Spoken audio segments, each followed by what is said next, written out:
Akkam jirtu kabajamtootaaf daawwattoota maatii Ambaa Miidiyaa har'ammoo maaliin as baateen jechuu dandeessu? Akkam turtan? Torban keessan akkam ture? Har'ammoo seenaa goota beekamaa Habashaan jaarraa baay'eef waggoota dheeraaf ittiin leellisaa lafa dhiitaa turte Oromoo irratti kan keenya jechuudhaan goota tokko seenaa isaa sin beeksisuun dhufe.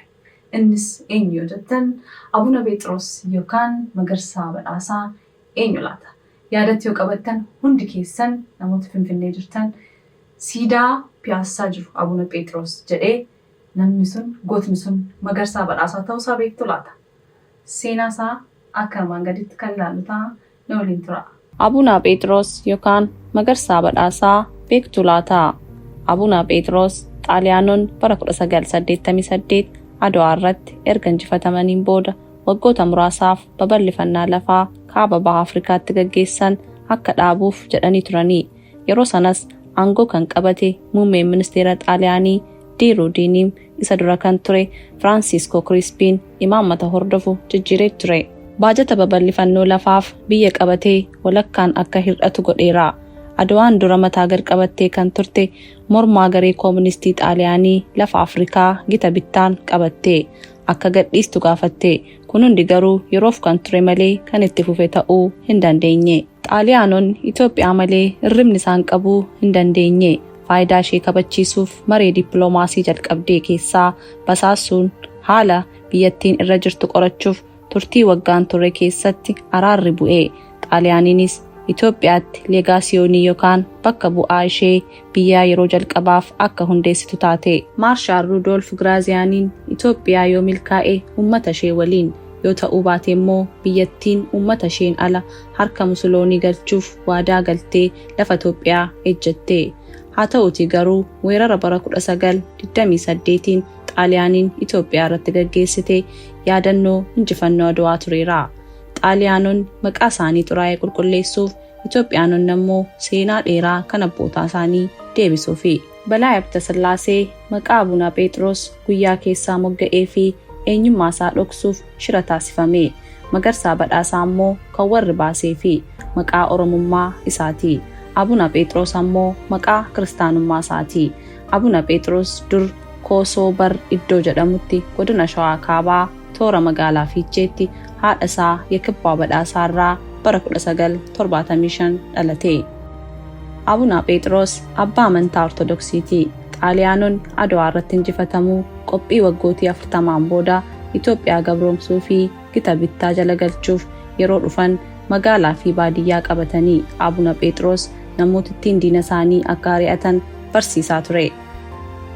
Sababii kanaanis faashistii Xaaliyaanonni akeekkachiisan ajjechaa yeroo hedduu dhaamaniiruu fi Abunaan lammiilee Itoophiyaan jabaadhaa lolaa gaafa jedhe labsanii fi Xaaliyaaniin ija Itoophiyaanotaa fuuldura dhaabbachuu yoo dadhaban taayitaan paatriyaarikummaa fi faayidaaleen dhuunfaa wanti barbaadu marti akka guutamuuf waadaa galanii fi Abunaan garuu garaa isaaf osoo hin taane sammuu kiyyaafin bulaa aangoon Rabbiirraa naaf kennameera isintu abbaa biyyaa ta'ee waa naaf kennaa silaa anayyuu abbaa biyyaa jechuun yaada diina isaanii qeeqee tuffatee deebisee. Abuna Phexros hordoftoota amantichaa tajaajilaa turanii lubummaadhaanii.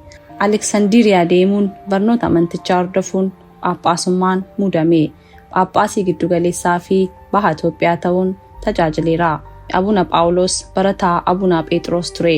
Phexros toora dhaloota isaa Dabra Libaanoositti barsiisaa amantichaa ta'uunis tajaajilaa tureera. Iddoowwan Abunaan itti hojjechaa ture Fiichee, Walaayittaa fi Baatuu isaan itti dhaabbattummaan wangeelaa fi jaalala biyyaa itti barsiise. Xaaliyaaniin gaafa kaaba Itoophiyaa weerartu luboonni hedduun baandaa yoo ta'an kan harka kennatan nagaa gabbarreeti jiraanna jedhanii yoo adabamani ta'anii. Abunaan garuu summii loltoonni Xaaliyaanii gara jabummaan gadi roobsaniin Itoophiyaanonni baay'een du'anii hedduun isaanii ammoo madaa'anii of wallaalanii yaalaaf jajjabeessaa ture. Abunaan sossobbii Xaaliyaanotaa fudhachuu fi garaa isaatiif buluu waan dideef mana hidhaatti darbame.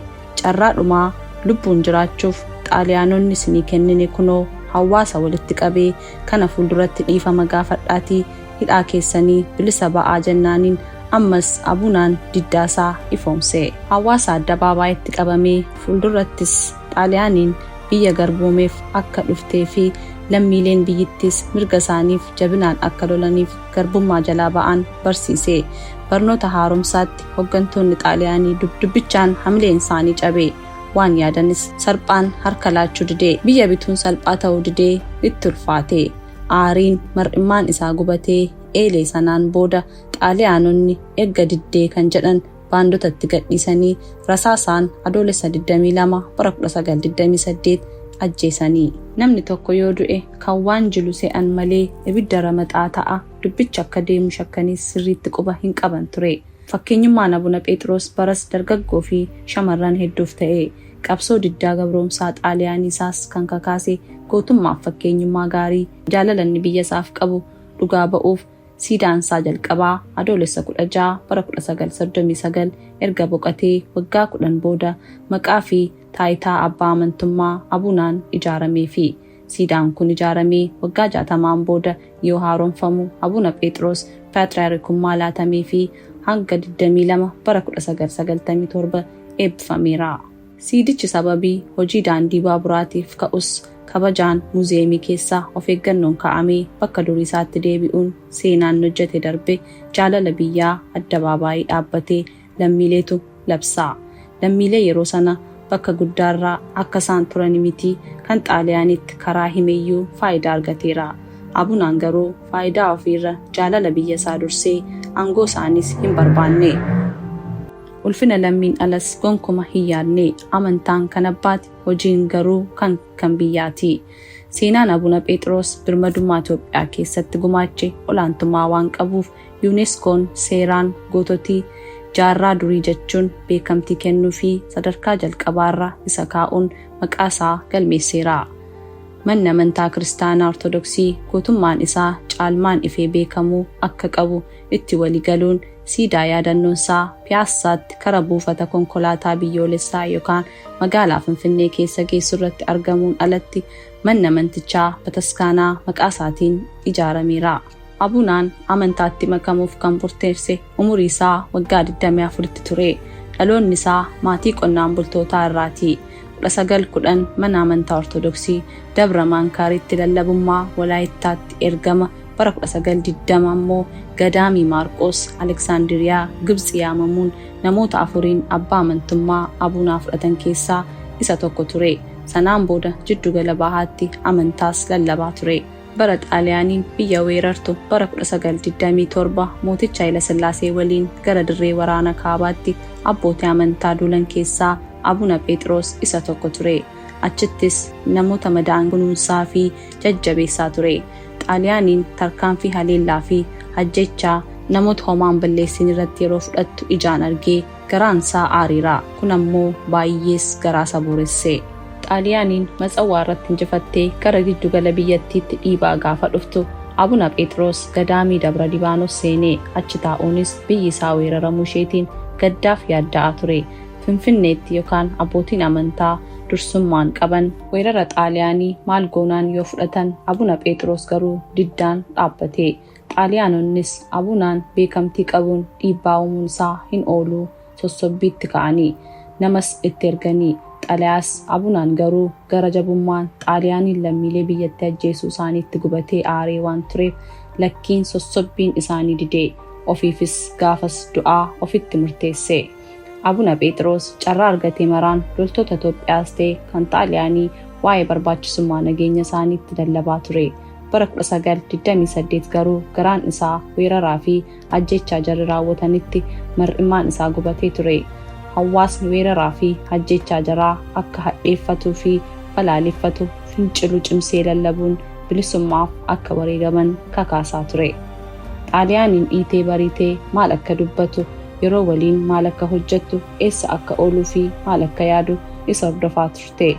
Aariinis qabamee akka hidhamu ajajni darbee murtoo dhumaan isaa fudhachuuf karooraan addabaaba'itti ba'itii Xaaliyaaniin Itoophiyaa akka bulchitu amanii. Loltoonniif gootonni biyyattii weerara Xaaliyaanii falmanis sirrii akka hin taanee fi hojii isaanii dhaabanii itti himii si gadhiisnaa yoo jedhanis Abuna Phexros imimmaan ilma biyya kiyyaa gaazii keessanii fi maashinoota olaantummaa keessanii fi biyyattii bulchuu akka dandeessan garaa kiyyaa naaf hin fudhatu.